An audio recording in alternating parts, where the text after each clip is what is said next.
अगर आपके बाल पतले हैं, गिरते हैं और आपके बालों में बिल्कुल भी वॉल्यूम नहीं है तो प्रॉब्लम शैम्पू में नहीं है, आपकी शावर रूटीन में है।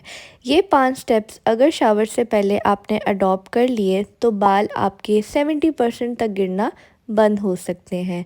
मैं आपके साथ आज कुछ ऐसी टिप्स शेयर करूँगी जिससे आपके बाल हेल्दी भी होंगे, थिक भी होंगे और लंबे भी होंगे। तो चलो स्टार्ट करते हैं। अस्सलाम वालेकुम, क्या हाल चाल है आप सबका? उम्मीद करती हूँ आप सब खैरियत से होंगे। तो नहाने से पहले, बाल धोने से पहले सबसे पहला स्टेप जो है वो है हेयर ब्रशिंग।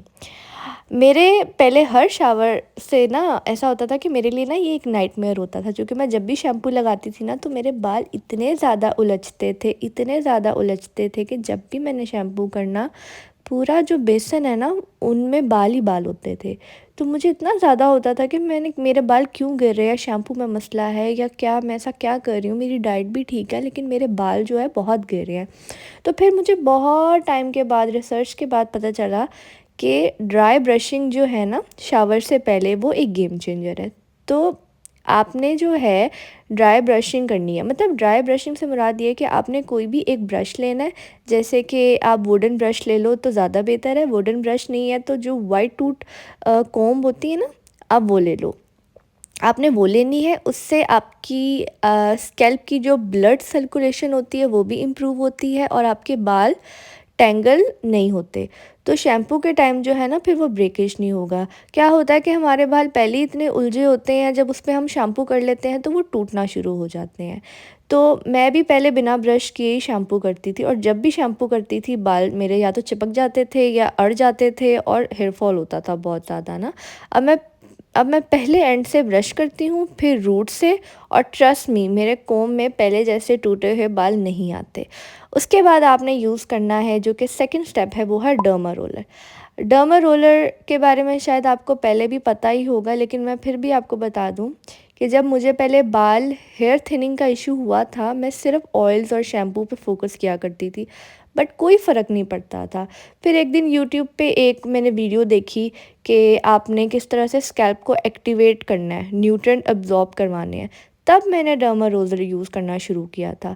ये छोटी सी नीडल वाला रोलर जो स्कैल्प पे रोल करते हैं, मुझे पहले बड़ा डर लगता था, मैं सोचती थी कि शायद पेन होगा, पर ट्रस्ट मी अगर सही प्रेशर यूज़ करोगे तो बिल्कुल हर्ट नहीं होगा।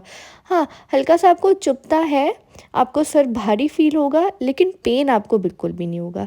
मैं शावर से 10 मिनट पहले रोलर से स्कैल्प पे लाइट हैंड से रोल करती हूँ, front to back, side to side. इससे क्या होता है, आपका ब्लड फ्लो भी इम्प्रूव होता है और जब बाद में ऑयल लगाओ तो वो अंदर तक जाता है।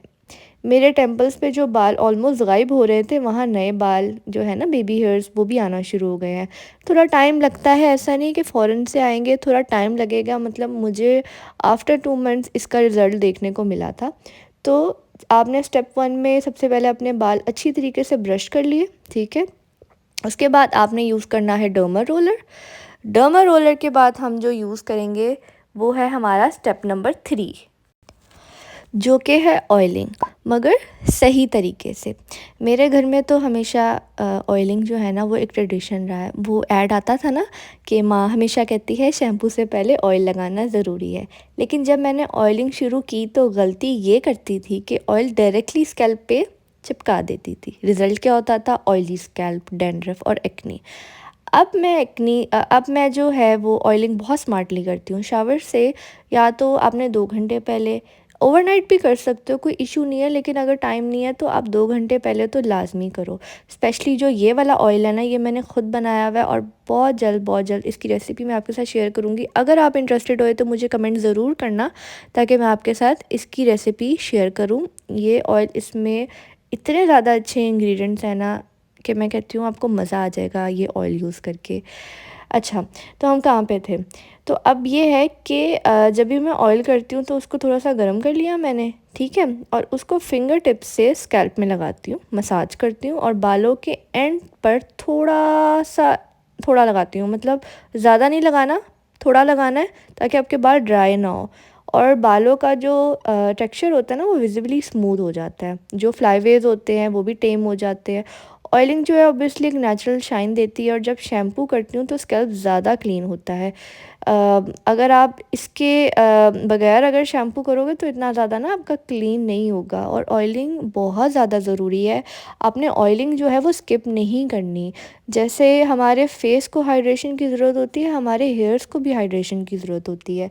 तो ऑयलिंग जो है ना वो आपने लाजमी करनी है। बेशक आप 2 घंटे लगाओ, आपने 2 घंटे नहीं लगाने, आप बेशक आधा घंटा पहले लगा लो। आधा घंटा पहले नहीं लगाना तो बेशक 10 मिनट पहले ही आप बालों में तेल लगा लो, लेकिन आप लगाओ ज़रूर।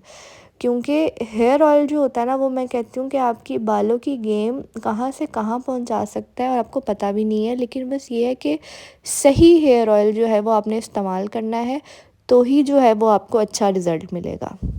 फोर्थ स्टेप जो है वो है हमारा स्कैल्प मसाजर। स्ट्रेस भी गया, ग्रोथ भी आएगी। एक चीज़ मुझे रियलाइज़ हुई, हम फेस के लिए रोलर्स भी यूज़ करते हैं, गौशा यूज़ करते हैं, स्कैल्प के लिए हमने कभी कुछ यूज़ नहीं किया। जब मैंने एक सिलिकॉन स्कैल्प मसाजर जो है ना दराज से ऑर्डर किया तो ऑनेस्टली मुझे लगा कि बस ये एक ट्रेंडी होगा, but trust me it change everything. Oiling के बाद, ये डर्मा रोलर के बाद 5 मिनट के लिए आपने सर्कुलर मोशन में स्कैल्प मसाज करना है, ठीक है। इससे स्कैल्प का एक तो आपकी टेंशन भी रिलीज़ होगी, आपका ब्लड फ्लो भी अच्छा हो जाएगा, और ऑयल जो है ना वो इवनली स्प्रेड हो जाता है। जब मैं ये स्टेप स्किप करती हूँ ना तब फील होता है जैसे स्कैल्प जो है ना वो सही नहीं, मतलब स्ट्रेस है। जब रेगुलर करती हूँ तो रूट भी स्ट्रॉन्ग होते हैं, और मुझे एक सूदिंग फील भी आता है, जैसे मिनी हेड स्पा होते हैं ना, बिल्कुल वैसे। तो आपने ना लाज़मी लाज़मी लाज़मी, ये एक बड़ा सस्ता सा आपको दराज पे मिल जाएगा। मेरे ख़्याल से मैंने ये शायद 200 या 300 का लिया था, मुझे एग्जैक्टली नहीं याद, लेकिन मैंने ये दराज से लिया था। तो आप ये दराज से मंगवा लें, और इससे ये है कि आपकी ना सही रहेगा। तो आपने लाज़मी जो स्कैल्प मसाज है ना वो ज़रूर करना है, और इसके बाद जो है ना वो आपने चुटिया बना लेनी है। अच्छा, फिफ्थ स्टेप जो है ना मैं कहती हूँ ये बहुत ज़्यादा इंपॉर्टेंट है, वो है डायलेटेड शैम्पू। शैम्पू जो है ना, शैम्पू का ये है कि अगर आपने शैम्पू से काम लेना है ना तो आपने स्मार्टनेस दिखानी है। पहले क्या होता था कि मैं डायरेक्टली शैम्पू लगा लेती थी, ज़ाहिर है थिक प्रोडक्ट होते हैं वो आपके डायरेक्टली स्कैल्प के ऊपर डाइल्यूट भी नहीं होते सही से, वो पहुंचते ही नहीं है, तो इससे बालों में ज़्यादा, आपके बाल जो होते हैं ना वो ज़्यादा ड्राई हो जाते हैं, और स्कैल्प जो है वो बहुत इची फील होता है। तो एक यूजली मैंने हेयर एक्सपर्ट से ही सुना था कि शैम्पू को हमेशा डाइल्यूट करके आपने यूज़ करना है, तो ही वो इवनली क्लीन होगा। तो आपने क्या करना है, एक कोई भी बाउल ले ले, उसमें आपने 1 पार्ट शैम्पू 2 पार्ट पानी डाल के उसको मिक्स करके यूज़ कर लेना। फिर उसका मिक्सचर को आपने स्कैल्प पे डाल के जेंटली मसाज कर लेना। सबसे बड़ी बात, बाल ड्राई और लाइफलेस नहीं लगेंगे, और आपका स्कैल्प भी क्लीन हो जाएगा, फ्रेश भी फील करोगे, और आपका जो ऑयल है ना वो स्ट्रिप्ट नहीं होंगे जो नेचुरल ऑयल्स होते हैं। तो ये एक छोटा सा हैक था जो मुझे लगा कि आपके बालों पे काफ़ी इम्पैक्ट करेगा। ये 5 सिंपल स्टेप्स मेरे हेयर गेम को कम्प्लीटली चेंज कर दिया। तो मैं चाहती हूँ कि आपकी भी हेल्प हो। शावर से पहले अगर ये रूटीन बना लोगे तो हेयर फॉल, डलनेस, ड्राइनेस सब कुछ कंट्रोल हो जाएगा। ट्राई करो और रिज़ल्ट मेरे साथ ज़रूर शेयर करना, और हाँ प्लीज़ लाइक, कमेंट और शेयर करना मत भूलना अगर ये वीडियो हेल्पफुल लगी होगी। ओके जी, अपना बहुत सारा ख्याल रखिएगा। अल्लाह हाफिज़।